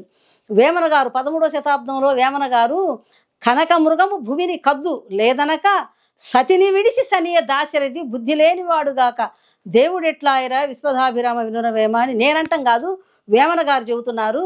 మరి మనమేమో ఆయన దేవుడని పూజిస్తున్నామని చెప్పి అడిగాడంట. ఈయన కనకము అంటే బంగారం, కనక మృగం అంటే లేడీ, అంటే అరణ్యంలో బంగారు లేడీ నాకు పట్టివ్వమని కదా సీతాదేవి పోరు పెట్టింది రాముడిని. ఆ బంగారు జింకను పట్టడానికి వెళ్తున్నాడు రాముడు. మరి అడవిలోనేమో సీతనిధిని విడిచిపెట్టేసి బంగారు లేడని వెళ్తున్నాడంటే ఎంత అవివేకం అని వేమన గారు చెబుతున్నారు ఈ విషయము. అంతేకాదు గత జన్మలో నేను చేసిన పాపాలను బట్టి సుకృతంగా ఈ శ్రమల రూపంలో అనుభవిస్తున్నాను అన్నాడు. భగవంతుడు అనుభవిస్తున్నానని అనతగునా అని ఈ ప్రశ్నలు లేవనెత్తి వాళ్ళని అడిగితే, నువ్వు విద్యార్థిగా వచ్చావు, విద్యార్థిగా నేర్చుకొని వెళ్ళు, అధిక ప్రసంగం చేయగాకమని ఆయన నోరు మూసేశారంట. ఆ తర్వాత ఆయన అంటాడు, వాళ్ళ పితరులు రాసిన తాళపత్ర గ్రంథంలో ఇలా ఉన్నది అని ఆయన వర్ణించి చెబుతాడనమాట. ఏమని రాయబడింది అని అంటాడంటే, కన్యక గర్భవతి అయి కుమారుని కనును అని చెప్పి వాళ్ళ వేదంలో వాళ్ళ తాళపత్ర గ్రంథంలో వాళ్ళ పితరులు రాశారంట. అది ఒకటి చెబుతాడు ఆయన. తర్వాత సర్వపాప పరిహారో రక్త ప్రోక్షణ అవశ్యం తద్ రక్తం పరమాత్మేన పుణ్యదాన బలియాగం అని చెప్పని కూడా వాళ్ళ గ్రంథంలో రాయబడి ఉందంట. ఇలా రాయబడి ఉన్నాయి. కన్యక గర్భవతి కుమారుని గన్ను అని ఉంది, మా పితరులు రాశారు కదా ఈ గ్రంథంలో. 10 అవతారాల్లో ఏ అవతారం కూడా కన్యగర్భాన్ని పుట్టలేదే, ఈ అవతారం మీద చాలా స్పెషల్గా ఉంది అని ఆయన పరిశోధన చేసాడంట. అప్పుడు ఇట్లాగే మే జూన్ నెలల్లో మరి వర్షాలు లేక పంటలు లేకపోతే కొంతమంది ఆసాములంట ఆయన దగ్గరికి వెళ్ళి, గురువుగారు మీరు యజ్ఞం చేయండి, మేము కొంత డబ్బు ఇస్తాము, మీరు కొంత వేసుకొని యజ్ఞం చేస్తే నేను వర్షాలు పడి పంటలు పండుతాయేమోనని చెప్పి వాళ్ళు యజ్ఞ సామానుకి కొంత డబ్బు ఇస్తే ఆ డబ్బు పట్టుకొని పట్నం వెళ్ళాడంట ఆయన పరవస్తు గారు. ఆ పట్నం వెళ్ళి యజ్ఞ సామాను కట్టిస్తూ ఉంటే ఆయనకు ఒక యుగళ గీతం వినపడిందంట. కన్యక గర్భవతి అయి కుమారుని కనును అని చెప్పని యుగళ గీతం వినపడిందంట. ఇది నేను తాళపత్ర గ్రంథంలో చదివాను కదా, మరి ఈ కన్యక గర్భాన్ని పుట్టిన ఆ పరిశుద్ధుడు ఎవరో తెలుసుకుందామని చెప్పి అవి కట్టండి అయ్యా నేను ఇప్పుడే వస్తానని వెళ్ళాడంట. వెళ్ళేటప్పటికి అక్కడ ఒక వ్యాను, ఆ వ్యాన్ మీద దేవుని అక్షరాలు రాయబడి ఉన్నాయంట. అక్కడ ఏసే దేవుడు, ఆయన నమ్ముకుంటేనే మోక్షం, లేకపోతే మీరు నరకానికి వెళతారని చెబుతున్నాడంట. ఓహో వీళ్ళెవరో మాలవాళ్ళు, వీళ్ళకేం తెలుసులే ఆ పరాత్పరుడు అని తిరిగి వెళ్దాం అనుకున్నాడంట. సరే వీళ్ళు ఎవరైతే వీళ్ళు నాకు వినపడింది ఇక్కడి నుంచే కదా ఈ యుగళ గీతం, తెలుసుకుందామని నిలబడ్డాడంటే. ఇప్పుడంటే మనం బ్రాహ్మణ్స్ని గుర్తు పట్టలేము, కానీ అప్పుడు అరగుండు, నామము, మోకాళ్ళ వరకు పంచ, పైన ఉత్తరయం కప్పుకొని ఉంటారు కదా. ఇలా నిలబడి, గురువుగారు మీరు చాలాసేపు నుంచి ఇక్కడ నిలబడి ఉన్నారు, ఏంటి విషయం అని ఈ పాస్టర్ గారు అడిగాడంట. నేను ఒక మాట విన్నాను, కన్యాగర్భంలో పశువుల అవతరించిన పరిశుద్ధుడవు నీవే అనే ఒక యుగళ గీతం విన్నా, ఆ పరిశుద్ధుడు ఎవరో తెలుసుకుందామని వచ్చాను అని అన్నట. ఏంటి వేదాల్లో క్రీస్తు గలడా అన్నాడంట ఆయన ఈ పాస్టర్ గారు. వేదాల్లో క్రీస్తు అంటాడు వీడు మొహం అని చెప్పని ఈయన అనుకుంటున్నాడంట. మహానుభావ ఎంత గొప్ప దేవుడు అయ్యా, నిన్ను గురించి వేదంలో కూడా రాయబడి ఉందా అని చెప్పి ఆయన కొనియాడతా ఈ పాస్టర్ అన్నాడంట, గురువు గారు మీరు బైబిల్ గ్రంథం చదివితే మీకు అందులో దొరుకుతాడండి ఆ పరిశుద్ధుడు అని చెప్పాడంట. అప్పుడు ఆ బైబిల్ గ్రంథాన్ని తీసుకుపోయి మా పూరి జగన్నాథ మఠపీఠలో ఆ గర్భగుడిలో నెయ్యి దీపం వెలిగించుకొని రాత్రులు చదివాడంట బైబిల్ గ్రంథం. ఆ వేద పండితుడు 7 సార్లు చదివినా అర్థం కాలేదంట బైబిల్. తర్వాత యెషయా గ్రంథంలో కన్యక గర్భవతి అయి కుమారుని కనున అతనికి ఇమ్మానుయేల్ అని పేరు పెట్టబడును అన్న మాట చూసి, ఈ ఇమ్మానుయేల్ అంటే అర్థం ఏంటి? ఇక్కడ ఎవరు లేరే ఆ గ్రంథం చదివిన వాళ్ళు నాకు వివరం చెప్పడానికి అని అనుకున్నాడంట ఆయన. అందులో ఏమైనా ఉంటుంది, భాషాంతరమున ఆయన మనకు తోడుగా ఉన్నాడు. ఇమ్మానుయేల్ అనగా దేవుడు మనకు తోడుగా ఉన్న దేవుడు అని అర్థం అని చెప్పని. అప్పుడు ఓహో, ఈయన గురించి ఇంత గొప్పగా రాయబడి ఉంటే ఎందుకు మరుగు చేశారు అని ఆయన సాక్ష్యంలో నన్ను బలపరిచిందండి ఆ సాక్ష్యం. ఎందుకంటే నా మైండ్ నిండా కూడా రాముడి గురించే ఉంది కదా. మరి నేను ఎందుకంటే ఆ రాముడు కూడా సూర్యవంశీకుడు, సూర్య భగవాన్ని ఆరాధించినట్టుగా మన సినిమా లవకుశ సినిమాలో ఒక మరి సూర్య భగవానుని ఆయన ఆరాధించినట్లుగా ఉంటుంది. అంటే ఆయన దేవుడు అని చెప్పుకోవాలి. మరి ఆయనకు పైన ఇంకొక ఆయన ఉన్నాడు. ఆయన మరి అక్కడ ఆయన దండం పెడుతున్నాడు అంటే ఇంకొక ఆయన ఉన్నాడనే కదా. సూర్య భగవానుడికి సూర్యవంశీకుడు రాముడు, పైన ఇంకొక ఆయన ఉన్నాడు అని ఆయన కూడా నమస్కారం చేస్తూ ఉన్నాడు. ఇవన్నీ ఆలోచనలు అనమాట నాకు ఇట్లాగా ఒక్కొక్కటి ఈయనకంటే ఇంకొక ఆయన ఉన్నాడు అని. చాలా అద్భుతం అనమాట ఈ విషయాలు. అట్లాగే ఈయన పరవస్తు గారు చెబుతాడనమాట ఈ సందర్భాన్ని గురించి చెబుతూ. అప్పుడు ఆయన అంటాడు, మరి ఈయన అప్పటికి సుమారు 10,000 మందిని వైష్ణవ మతంలో కలిపాడంట. దాని తంతు చెబుతాడు ఆయన. వైష్ణవ మతం తంతు విష్ణు చక్రము శంకు చక్రము రాగి తీగతో చేసి వాటిని నెయ్యి దీపంలో కాల్చి ఒక భుజం మీద విష్ణు చక్రం, ఒక భుజం మీద శంకు చక్రం ఆ గుర్తులు పెడతారంట. అప్పుడు వాళ్ళు ఏం చేస్తారంటే పసుపు నీళ్లు కలిపి వాళ్ళ పాదాలు ఆ పళ్ళెంలో పెట్టి పుష్పాలు వేసి వాళ్ళకి నమస్కారం చేస్తుంటే వీళ్ళేమో అచ్చింతలేసి వీళ్ళని దీవిస్తారంట. అది వైష్ణవ మతంలో కలపటం అని చెప్పి అలా 10,000 మందిని కలిపాడంట అప్పటికే ఈ వీళ్ళు. అయితే అప్పుడు ఎప్పుడైతే ఈ అవతారాన్ని గురించి తెలుసుకున్నాడో, ఇప్పుడు నేను పాపినైన నేను వాళ్ళకి ఇచ్చే గురుపదేశం వల్ల వాళ్ళకి మోక్షం ఎలా దొరికింది, రేపు దేవుడు నన్ను అడుగుతాడు లెక్క అని అప్పటి నుంచి మానుకొని ఇంట్లో ఉంటే వాళ్ళ పితరులు వచ్చి, చిన్నాయన వెళ్దాంరా మనం వెళ్ళి గురుకారణం ఇవ్వటానికి వెళ్దాం రమ్మని పిలిస్తే, నేను పాపినయ్యా నేను రాను అన్నాడు. అదేంటి నువ్వు ఎలా పాపివి? బ్రాహ్మణ జన్మెత్తావు, యజ్ఞోపవీతం ధరించుకున్నావు, గాయత్రి మంత్రం పఠించావు, నువ్వు ద్విజుడు అంటే 2వ జన్మ ఎత్తావు, నువ్వెలా పాపివయ్యా, నువ్వు పరిశుద్ధుడు అయ్యా అని అంటున్నారంట వాళ్ళ చిన్న ఆయన. ఎందుకంటే పెద్దవాళ్ళ పేర్లు పెట్టుకుంటే పేర్లతో పిలవరు, వాళ్ళ తాతగారి పేరు పెట్టుకున్నారు. అందుకని చిన్న ఆయన అని అంటే నేను పాపిని, నా జన్మ పాపము నా కర్మ పాపాన్ని ఒక పరిశుద్ధుని రక్తధారలో కడగబడితేనే నా పాపం పోయేది, నేను ఇచ్చేదానికి నాకు రక్షణ రాదని చెప్పని ఈయన అంటాడనమాట. జనన కాలం ముందు జంధ్యములు లేవు, తల్లి మెడను లేవు తనకు లేవు, నడుమ జంజమే నగుపాటు ఆయర విశ్వదాభిరామ వినురవేమ అని వేమన గారు చెబుతున్నాడు. ఈ జంజాలన్నీ ఎప్పుడు వచ్చినాయి? నడి మధ్యలో వచ్చినాయి, మనకి పుట్టుకతో లేవు కదా ఇవన్నీ.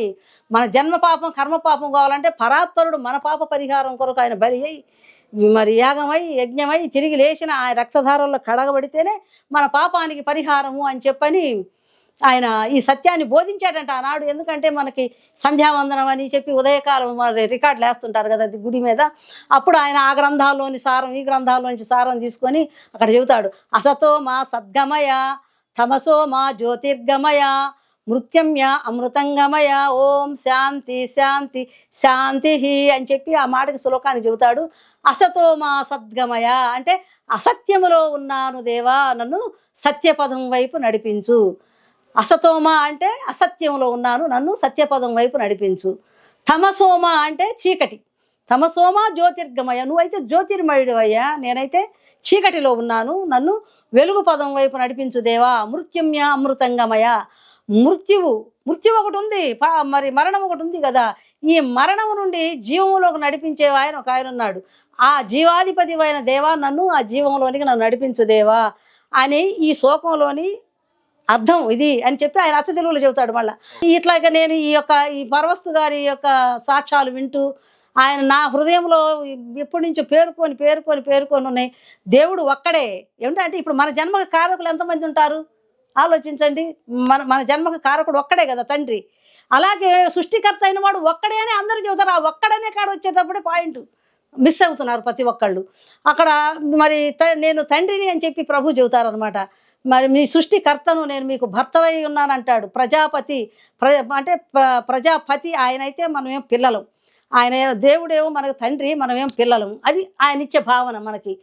ఎంత గొప్ప దేవుడు. ఇక్కడ బైబిల్ దగ్గరకు వస్తే ఎంత దగ్గరగా, అంతకుముందేమో ఏదో భయంతో భయంతో భయంతో మన చేతులతో చేసి పెట్టుకున్న వాటిని మొక్కడానికి భయపడి సచ్చి ఏదో ఎంతో చేస్తున్నాం అన్నట్టుగా, ఇక్కడికి వచ్చేటప్పటికల్లా తండ్రి దగ్గరికి పిల్లలు ఎంత సనువుగా వెళ్ళి తండ్రి ఒళ్ళో కూర్చుంటారు, అలాగ పిలుస్తుంటాడు. ఇక్కడ బైబిల్లో ఉన్న దేవుడు ఎంత గొప్ప దేవుడు.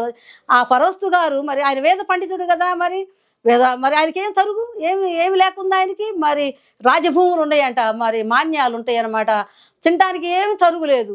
కానీ మరణం ఉంది కదా, ఈ మరణం నుంచి జీవంలో దాటించే దేవుడు ఎవరని ఎతికాడు ఆయన. అట్లాగా ఎతికిన వారికి దొరికే దేవుడు. అయితే మతము అని అనుకున్నంత వరకు కూడా, మతం అంటే ఏంటి? అభిప్రాయం. నీదొక అభిప్రాయం, నాదొక అభిప్రాయం, ఇంకొకళ్ళది ఇంకొక అభిప్రాయం. హిందూ మతం అంటున్నారు. అందరు హిందూ మతంలో ఉన్నారా? ఒక్కొక్కళ్ళు జైనులు ఉన్నారు, మరి అనేక రకాలైన వైష్ణవులు, శైవులు, మరి ఇట్లాగా మరి బుద్ధిజం, మరి అనేక రకరకాల ఎన్నో చాలా ఉన్నాయి. ఇలాంటి పరిస్థితుల్లో ఉన్నప్పుడు మా వారు నన్ను ఇట్లా హెచ్చరిస్తూ ఉండేవాడు కదా. ఒక సందర్భంలో నాకు 1/2 ఎకరం పొలం, 200 గజాల స్థలం, ఈ రెండింటిని అమ్మి ఒక కొట్టు కొనుక్కున్నాం మేము. ఆ కొట్టు కొనుక్కొని సవ్యంగా ఉండటానికి ఇల్లు, మరి పాడికుండలాగా షాపు ఉంది, ఏ లోటు లేదు అని నా మైండ్లోకి ఎప్పుడైతే ఆ థాట్ వచ్చేసిందో, నాకు ఒక అగ్ని పరీక్ష వచ్చేసింది. ఒక రవిడి సీటరు మరి మా బావారిని చాలా బెదిరించి, నీ మెడకాయ తీస్తా, నీ తలకాయ తీస్తా, ఇప్పుడు నాకు ఆ కొట్టు కావాలి, ఇస్తావా సస్తావా అని బెదిరించాడు. బెదిరించినప్పుడు ఆయనకి చాలా పిరికివాడు. ఎందుకంటే అది రిజిస్టర్ భూమి, మళ్ళీ అది ఏమన్నా ఆక్రమించుకున్నవి కాదు. మమ్మల్ని చాలా టార్చర్ పెట్టితే చాలా భయపడిపోయి షాపు మూతేసి జీవనోపాధి కోల్పోయిన పరిస్థితులు అనమాట. అప్పుడైతే ఒక మాట అన్నాడు ఆయన బ్రహ్మంగారి భక్తుడు కదా, వచ్చి అన్నాడు, మరి నేను ఆ బ్రహ్మంగారి భక్తుల్ని పిలుచుకొని వాళ్ళకి భజన పెట్టి భోజనం చేయాలని ఉంటుంది, వాళ్ళు గంజాయి తాగుతారు, అందుకని నాకు ఇష్టం లేదు, మీ ప్రార్థన పెడతారా, ప్రతి నెల పెట్టించుకుందాం అన్నాడు. ఆహా, దేవుడు ప్రార్థన ఆలకిస్తున్నాడు, ఈయన దేవుడు పట్టుకునే టైం వచ్చేసిందని నేను ఆనందపడుతున్నాను లోపల. ఎందుకంటే ఈ భూమి మీద మనం ఎన్ని సంపాదించుకుని అన్ని విడిచిపెట్టిపోయేవాళ్ళమే, కానీ మరణం ఒకటి ఉంది కదా, ఈ మరణం నుండి తప్పించే ఆయన ఒకడున్నాడు అనే సత్యం నాకు అర్థమైంది కనుక ఈయన కూడా ప్రభు దగ్గరికి రావాలి, ఆయన పాదాలు పట్టుకోవాలి, ఆయన శరణు కోరుకోవాలి, ఆయన రక్తంలో కడగబడాలి, విమోచించబడాలి, పరలోకం రావాలి ఆయనని నా తపన. అదే ఇక నాకు వేదన, నా దుఃఖం. ఎప్పుడైతే ఈ సత్యం మరి ఆయన నాతో అన్నాడు, బంగారం వల్లే వాళ్ళు పిలిస్తే వస్తారు, పెడతారని చెప్పిన తర్వాత పెట్టమని ప్రతి సోమవారం, నెలలో ఒక సోమవారం మా ఇంట్లో ప్రార్థన జరిగేది. వాళ్ళు వచ్చేటప్పటికల్లా స్నానం చేసి ఈ బూదరేగలు పెట్టి రుద్రాక్షలు వేసి హడావుడికి చక్కగా కాలు మీద కాలు వేసుకొని ఇట్లా కూర్చునేవాడు. ఈ వచ్చినటువంటి ఏళ్లలోనే ఒకళ్ళు ఇట్లాంటి చోట మనం ప్రార్థన పెట్టేదని ఒకళ్ళు, ఇట్టాడి చోటే పెట్టాలనేది ఇంకొకళ్ళు, ఇలాగా అనుకుంటుండేవాళ్ళు అనమాట. మా ఇంటికి వచ్చేవాళ్ళు. అట్లాగా రోజుకి ఒక స్టెప్ ఆడుకుంటూ అట్లా జనంలోకి వచ్చాడు. దేవుడు అర్థమయ్యాడు, ఆయనకు కూడా అర్థమయ్యాడు, యేసే రక్షకుడని ఆయన కూడా యేసయ్యని అంగీకరించి బాప్తిసం తీసుకున్నాడు. నా పిల్లలు నా రక్షణ సాక్ష్యం చెప్పుకొని యేసయ్యే గొప్ప దేవుడు, ఆయనేనయ్యా మనకి దేవుడు, ఆయన ద్వారా మనకు మోక్షం అని చెప్పడం జరిగింది. అలాగా 10th క్లాసులోనే అబ్బాయి దేవుని రక్షణ పొందుకొని దేవునిలో కొనసాగుతున్నారు. నా చెల్లెల దగ్గర పరుగులైతే, ఎందుకంటే తల్లిలాగా వాళ్ళని పెంచా నేను, నా చెల్లెలని. మరి ఎందుకంటే అమ్మ చనిపోయిన తర్వాత వాళ్ళ పురుడు పుణ్యాలన్నీ నేనే పోయి చేసేదాన్ని. నా కుటుంబాన్ని విడిచిపెట్టి నా బిడ్డల మీద వేసి వెళ్ళేదన్నమాట మా చెల్లెల కాడికి. అప్పుడు వాళ్ళకు కూడా వేసే రక్షకుడమ్మా, వేసే దేవుడు అని చెప్పి వాళ్ళకి చెప్పాను. నా పనులు ఎన్నో నష్టపెట్టుకొని ఆఖరికి నా చెల్లెల పిల్లలందరినీ నా ఇంట్లో, ఇంత చిన్న ఇంట్లో చేర్చుకొని వాళ్ళ చదువులు ఇక్కడే చదువుకున్నారు. ఒకడు వైద్యం నేర్చుకున్నాడు, ఒకడు డిగ్రీ, ఇట్లా మరుదులు అందరు ఇక్కడే చదువుకున్నారు. వీళ్ళంతా ఇప్పుడు దేవుళ్ళో కొనసాగుతున్నారు, మరి సేవకులు అయ్యారు, సేవ చేస్తున్నారు. ఇట్లాగా నా కుటుంబాలు, నా చెల్లెల కుటుంబాలు అందరూ కూడా రక్షణలోకి వచ్చారు. ఇలాగా దేవుని యొక్క గొప్పతనాన్ని నేను తెలుసుకున్న తర్వాత వాళ్ళందరూ కూడా తెలియపరచటం, వాళ్ళందరూ కూడా రక్షణలోకి రావటం, నా భర్త కూడా రక్షణ పొందటం, ఇదంతా కూడా దేవుని మహాకృప. అయితే నేను మరి పరోస్తు గారిది ఆ వాక్యం విన్న తర్వాత, మరి అంతటి గొప్ప వేద పండితుడు, మరి అన్ని గ్రంథాలు చదివినవాడు, యేసే రక్షకుడు అని చెప్పి ఉన్న ఆస్తులన్నిటిని కూడా వదిలిపెట్టేసి ఈనాడు వెళ్ళి చిలకలగూడలో మరి సేవ చేస్తున్నాడు ఆయన. అప్పుడు నా హృదయంలో చాలా వరకు ఆయన చెప్పినటువంటి వాక్యాన్ని బట్టి సత్యవంతుడు, పరిశుద్ధుడు, పరమాత్ముడు, భగవంతుడు యేసయ్య ఒక్కడేననే సత్యం నాకు అర్థమైంది. ఒకరు నాకు ఒక గ్రంథం ఇచ్చారు, అందులో నా మైండ్లో ఉంది కదా, కృతయుగం, త్రేతాయుగం, ద్వాపార యుగం, కలియుగం అని ఇన్ని యుగాలని చెప్పి చెబుతున్నారు కదా. యేసు మతం వచ్చేంత 2000 సంవత్సరాలే అంటున్నారు కదా. అయితే ఇక్కడ ఆది కాండం అనాది కాండం రెండు ఉన్నాయి. ఈ మరి పరలోకం అనేది భూమికి ముందే ఉంది అని చెప్పి సామెతల గ్రంథంలో 8వ అధ్యాయంలో, ఈ పద్మపురాణము ఉత్తరాఖండ 36వ అధ్యాయంలో ఒక ఒక చరిత్ర నేను చదివాను. అందులో ఏమని ఉంటుందంటే, మరీచి అనువానికి కశ్యపుడు పుట్టాడు. కశ్యపుడు దితి అతిథి అనేటువంటి ఇద్దరు అక్క చెల్లెలను వివాహం చేసుకుంటే, దితి అన్న ఆమెకేమో రాక్షసులు పుట్టారు, అతిథి అన్న ఆమెకేమో దేవతలు పుట్టారు. అంటే హిరణ్యకశిపుడు హిరణ్యాక్షుడు కశ్యపునికి పుట్టారని చెప్పి వాళ్ళిద్దరినేమో విష్ణువు మరి నరసింహ రూపంలో వచ్చి వరహ రూపంలో వాళ్ళిద్దరిని చంపేశారని. తర్వాత ప్రహ్లాదుడు, హిరణ్యకశిపునికి ప్రహ్లాదునికి విరోచనునికి బలిచక్రవర్తి బాణాసురుడని 7 తరాలు చెప్పబడ్డాయి. ఆ 7 తరాలలో మరి ఈ యొక్క బలిచక్రవర్తి యొక్క మనవరాలు కూతురు బిడ్డనేమో కుంభకర్ణుడు చేసుకున్నాడని చెప్పి చెప్పబడిద్ది పద్మపురాణంలో. మరి బాణాసురుడు బలిచక్రవర్తి కుమారుడైనటువంటి బాణాసురుని యొక్క కూతురు ఉషాకన్యకను త్రేతాయుగంలో ఉన్నటువంటి శ్రీకృష్ణుడు మనవడు అనిరుద్ధుడు వివాహం చేసుకున్నాడని ఉంటుంది. మరి ఇక్కడ మనం చూసినట్లయితే కృతయుగంలో వాళ్ళేమో రాక్షసులు, త్రేతాయుగంలో వాడు రాముడు, ఆ టైంలో కుంభకర్ణుడు ఉన్నాడు. కుంభకర్ణుడు ఎలా చేసుకోగలిగాడు కృతయుగంలో ఉన్నటువంటి బలిచక్రవర్తి మనవరాల్ని? అలాగే మరి ద్వాపార యుగంలో ఉన్న కృష్ణుడు మనవడైన అనిరుద్ధుడు బాణాసురుని కుమార్తె అయినటువంటి ఉషాకన్యని వివాహం చేసుకున్నాడని ఉంటుంది. ఇవన్నీ మనం చూసుకుంటే ఈ కృతయుగం, త్రేతాయుగం, ఈ ద్వాపార యుగం, ఈ కలియుగం అని చెప్పబడే అన్నీ కూడా బైబిల్ చెప్పిన ప్రకారంగా 6000 ఏండ్లలో జరిగినట్లుగానే ఇవన్నీ కూడా మనకి నిర్ధారణ ఉన్నాయి. అంతేకాకుండా మరి లంక మీద దండెత్తాడు రాముడు అని చెప్పని ఎవరికి వాళ్ళు ఉన్నాయి కదా, చరిత్రలు గ్రంథాలు ఉన్నాయి కదా, వాళ్ళు రాజావుడు అనే గ్రంథం రాసుకున్నారు. ఎవరు? శ్రీలంక వాళ్ళు. లంక ఆ లంక మీదకే కదా రావణాసురుడిని యుద్ధానికి రాముడు వెళ్ళింది. యేసుక్రీస్తు ప్రభువు 2000 సంవత్సరాల నాడే వచ్చాడు. మాకు ఇన్ని యుగాలు ఉన్నాయి, కృతయుగం, త్రేతాయుగం, ద్వాపార యుగం, కలియుగం ఇన్ని ఉన్నాయి అని చెప్పి ఆయన వచ్చి 2000 సంవత్సరాలే అని చెప్పి అంటున్నారు. అది కూడా నేను కూడా అలాగే అనుకున్నాను. కానీ బైబిల్ దగ్గర నుంచి ఈ సత్యం నేను నేర్చుకుంటున్నాను ఇప్పుడు. అందులో కూడా యేసు ప్రభు వారు ఆది యందు ఆయన తండ్రి యొద్ద ఉన్నాడు, ఆయన మరి వాక్య రూపంలో ఉన్నాడు, ఆ వాక్యమే శరీరధారే కృపాసత్య సంపూర్ణుడిగా 2000 సంవత్సరాల నాడు వచ్చాడు. కానీ అంతకుముందే ఆయన ఉన్నాడు. ఆయన లేకుండా ఏమీ లేదు, ఆయన లేకుండా ఏమీ కలగలేదు కూడా, రవంత మట్టి కూడా కలగలేదని చెప్పని ఉంది. ఈ భూమి ఉత్పత్తి అవ్వక ముందే యేసు ప్రభు వారు ఉన్నారు అనే సత్యం బైబిల్ గ్రంథంలో తేటగా రాయబడి ఉందన్నమాట. ఈ సత్యం నాకు అర్థమైంది కనుకనే ఆయనే నా దేవుడు, నా రక్షకుడని నేను నాకు ఇంకా వివరణ కావాలి కాబట్టి ఈ పద్మపురాణంలో నుంచి ఈ వాక్యం తీసుకుంటే మరి అన్నీ కూడా 6000 ఏండ్లలో జరిగినట్లుగానే రుజువులుగా మరి శ్రీరాముడు లంక మీద దండెత్తి వెళ్ళినప్పుడు మరి ఈయన బుద్ధుడు క్రీస్తుకు పూర్వం 550 సంవత్సరాల క్రితం అయితే, అంతకుముందు ఆయన 1100 సంవత్సరాల క్రితము రాముడు లంక మీద దండెత్తాడని ఉంది. అంటే ఇప్పటికి 1650 సంవత్సరాల క్రితమే రామరావణ యుద్ధం జరిగిందని మన పద్మపురాణం చెబుతుంది ఈ విషయం. ఇక్కడ మరి ఇంత తేటగా మరి సత్యం ఇంత గోచరం అవుతా ఉందన్నమాట. ఈ మరి కృతయుగం, త్రేతాయుగం అంటే మాకేదో 195 కోట్ల సంవత్సరాలు, 38 లక్షల సంవత్సరాలు అని చెప్పుకోవడం ఇదంతా కూడా యుగాల గారడే కానీ అంత మించి ఏమీ లేదనమాట. దేవుని వాక్యం సత్యాన్ని మనం గ్రహించినట్లయితే మరి అక్కడ ఉండదు. ఆది యందు దేవుడు భూమి ఆకాశములను సృజించెను, ఆయన లేకుండా ఏది కలవల, రవంత మట్టి కూడా కలగలేదని ఉందనమాట. అంటే యేసు ప్రభు వారు ఏదో నిన్నమ్మన్న ఆయన శరీరం ధరించుకొని నరుడుగా నరవతారం ఎత్తి భూమి మీదకి వచ్చి 2000 కానీ అంతకు ముందే ఆయన లేని కాలమే లేదు అసలు. ఆయన లేని కాలమే లేదు. ఆయన నోటి మాట ద్వారా, ఆయన మహత్తు గల మాట ద్వారా ఈ అఖిల బ్రహ్మాండము పుట్టింది అని చెప్పని బైబిల్ గ్రంథం ఘోషిస్తుంది అనమాట. ఈ సత్యం నాకు బాగా అర్థమైంది. అంటాడు ఇంకా అనాది కాలం మొదలుకొని మొదటి భూమి ఉత్పత్తి అయిన కాలం పూర్వము నేను నియమింపబడితే, నీ ప్రవాహ జలాలు లేనప్పుడు, నీళ్లతో నిండిన ఊటలు లేనప్పుడు పుట్టి తిని, పర్వతములు స్థాపింపబడక మునుపు, కొండలు పుట్టక మునుపు, భూమిని దాని మైదానాలు ఆయన చేయక మునిపే, నేలమట్టి రవంతయు సృష్టింపబడక మునిపే నేను పుట్టి తిని, ఆయన ఆకాశ విశాలమును స్థిరపరిచినప్పుడు, మహాజలముల మీద మండలాలను నిర్ణయించినప్పుడు నేను అక్కడ ఉంటిని, ఆయన పై ఆకాశమును స్థిరపరిచినప్పుడు నేను అక్కడ ఉన్నాను, తండ్రి యొద్ద నేను ఉన్నాను అంటాడు యేసయ్య. అంటే శరీరం ధరించుకొని ఆయన రక్తమాంసం పాలివాడై యజ్ఞం అవడానికి వచ్చిన కాలం 2000 సంవత్సరాలే కానీ అంతకు పూర్వమే ఆయన లేని కాలమే లేదు. ఆయనే కాలము, ఆయనే మరి క్షేత్రం అని ఉంటుంది అనమాట. ఆయనలోని సమస్తము నియమించబడినవని సామాన్యుడు కాదు, యేసయ్య అంటే సామాన్యుడు కాదు. ఈ సత్యం నాకు అర్థమైంది. తర్వాత నేను అది ఈ పద్మపురాణంలో చెప్పబడినటువంటి యుగాల గారడి అదే చెబుతున్నాను ఇక్కడ. మరి కృతయుగం, త్రేతాయుగం, ద్వాపార యుగం అని చెప్పినప్పుడు అక్కడ మరి రాముడు ఒక టైంలో ఉన్నటువంటి కుంభకర్ణుడు రాక్షసుడు ఉన్నటువంటి కృతయుగంలో ఆయన మనవరాలను ఎలా పెళ్లి చేసుకోగలిగాడు?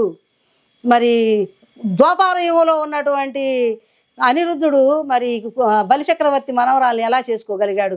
ఇదంతా కూడా 6000 ఏండ్లలోనే జరిగినట్లుగా బైబిల్ గ్రంథం ఘోషిస్తుంది. అంతకుముందు మరి భూమి ఉత్పత్తి అయిన కాలం ఎన్ని కోట్ల సంవత్సరాలు అది ఎవరికి తెలియదు.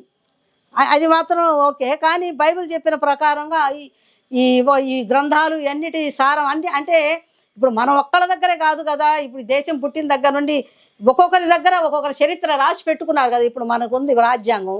అంతకుముందు పలానోళ్ళు పరిపాలన చేశారు, పలానోళ్ళు పరిపాలన చేశారని చెప్పుకొని రాసుకున్నాం. మనం మొదటి భారత ప్రధాని ఎవరు అని రాసుకున్నాం. అలాగే మరి శ్రీలంక మీద యుద్ధానికి రాముడు వెళ్ళినప్పుడు వాళ్ళు రాసి పెట్టుకున్నారు రాజావళి గ్రంథం. ఆ గ్రంథంలో కూడా మరి క్రీస్తుకు పూర్వం 1100 సంవత్సరాల నాడు ఆయన రామరావణ యుద్ధం జరిగింది అని చెప్పి రాజావళి గ్రంథంలో వాళ్ళు స్పష్టంగా రాసుకున్నారు. మరి ఆ అమ్మాయి విషయంలో కూడా మరి నేను ఎంతగానో మరి వేదన పడి దుఃఖపడి, మరి క్షయవ్యాధి అంటే అది చాలా భయంకరమైనది. మరి వివాహం చేస్తాము, పిల్లలు కలుగుతారు, మళ్ళీ అనారోగ్యం వస్తే ఏంటి? ఎందుకంటే నా కళ్ళ ముందే ఎంతోమంది మరి చనిపోయారు, ఈ జబ్బు వచ్చి చనిపోయిన వాళ్ళు ఉన్నారు. నా కుటుంబంలో నేను ఏదైతే రాకూడదు అనుకున్నానో అదే వచ్చింది అని చెప్పి యోగి భక్తుడు చెప్పినట్లుగా నేను ఏదైతే నా గృహంలో రాకూడదని ఆరోగ్య సూత్రాలు ఎంతో పాటించేదాన్నో మరి నాకు ఎందుకు వచ్చింది అని చెప్పని నేను ఎంతో వేదన పడి దుఃఖపడి చాలా కృంగిపోయినటువంటి ఆ పరిస్థితుల్లో దేవుని మాటలే నన్ను ఆదరించి ఆత్మ విషయమై దీనులైన వారు ధన్యులు, పరలోక రాజ్యం వారి దుఃఖపడు వారు ధన్యులు, ఓదార్చబడుదురు అన్నప్పుడు అయ్యా నేను దుఃఖంలోనే ఉన్నానయ్యా, నా బిడ్డకి అది వచ్చిందయ్యా, నా బిడ్డను మీరు బాగు చేయండి యేసయ్యా అని చెప్పి నేను ఇట్లాగా ఆ వాక్యాలను పట్టుకొని హృదయంలో ఆ మాటల్ని చదువుతూ ఉన్నాను. నాకు జవాబు వస్తుంది లోపల నుంచి, ప్రశ్న జవాబు. హృదయ శుద్ధి గలవారు ధన్య అయ్యా నిన్ను చూడాలని ఉందయ్యా అని వస్తుంది సమాధానం. మరి సమాధానపరుచువారు ధన్యులు, దేవుని కుమార్ అంటే నేను ఎవరితోనో గొడవ పడ్డానా, తగాదలాడానా? లేదు కదా, నా జీవితంలో లేదయ్యా, నేను సమాధానంగానే ఉన్నాను అని ఇట్లాగా ఒకదాని చెప్పుకుంటా వచ్చినప్పుడు ఆయన మాటలు నన్ను బ్రతికించినాయి, నన్ను ఆదరించినాయి. నా బిడ్డ అనారోగ్యం పోయింది, మంచి నా కూతురే కొంచెం నల్లగా ఉంటుంది, కానీ అల్లుడు చక్కని వాడు, మరి మంచి అన్ని ఏ అలవాట్లు లేని దురలవాట్లు లేనటువంటి వాడు. రామాయణ భారతాలు అవన్నీ చదివినప్పుడు అవి ఒక మాట అంటారు, మేము వెళ్ళిన దైవజనుడు ఏమంటే ఆ గ్రంథాలు మనుషుల్ని ఆకర్షిస్తాయి, బందీలను చేస్తాయి, అందులో నుంచి బయటికి వచ్చి పడటం అంటే సామాన్య విషయం కాదని చెప్పి అంటారు. కానీ నిజంగా అందులో నుంచి బయటికి నేను ఎలా రాగలిగాను అంటే ఆయన మహాకృప, దేవుని యేసయ్య మహాకృప నాకు దొరకటాన్ని బట్టి నేను బయటికి రాగలిగాను, ఆయన గొప్పతనాన్ని తెలుసుకోగలిగాను. ఆయన ఎంత గొప్ప దేవుడు అంటే అది వర్ణించటానికి కూడా నా నాలుక చాలదు. అంతటి మహాదేవుడు, అంత గొప్ప దేవుడు, మరి అద్భుత ఆశ్చర్య కార్యాలు చేసే దేవుడు. మరి నన్ను ఆ రీతిగా ఆ దేవుని వాక్యాలే బలపరిచి ఆనాడు నేను రామాయణ భారత భగవద్గీత గ్రంథాలన్నీ చదివినప్పుడు అవి చదువుతున్నప్పుడు అక్కడ వాళ్ళు వర్ణించిన వర్ణనం చూస్తూ ఉంటే అవి మనుషుల్ని అంత ఆకర్షించినట్టు బందీలు చేసినట్లు ఉంటాయి. కానీ మన ఆత్మకి తృప్తిని, మన ఆత్మకి సంతోషాన్ని, సమాధానాన్ని ఇచ్చే పరిస్థితులు ఏవి కనపడవు. కానీ బైబిల్ గ్రంథం దగ్గరికి వచ్చినప్పుడు ఆది యందు వాక్యం ఉండెను, ఆది యందు దేవుడు ఉండెను, ఆది యందు వాక్యం ఉండెను, దేవుని యొద్ద వాక్యము దేవుని యొద్ద ఉండెను, వాక్యమే దేవుడై ఉండెను, ఆయన ఆది యందు దేవుని యొద్ద ఉండెను, సమస్తము ఆయన మూలముగా కలిగెను, ఆయన లేకుండా ఏది కలగలేదు. ఆఖరికి మన జన్మకు కారకుడు కూడా ఆయనే, ఆయన స్వరూపము, ఆయన పోలిక ఆయన మనకి ఇచ్చి మనల్ని బ్రతికించాడు. యేసయ్య దగ్గరికి వచ్చిన తర్వాత ఆయనలోని జీవం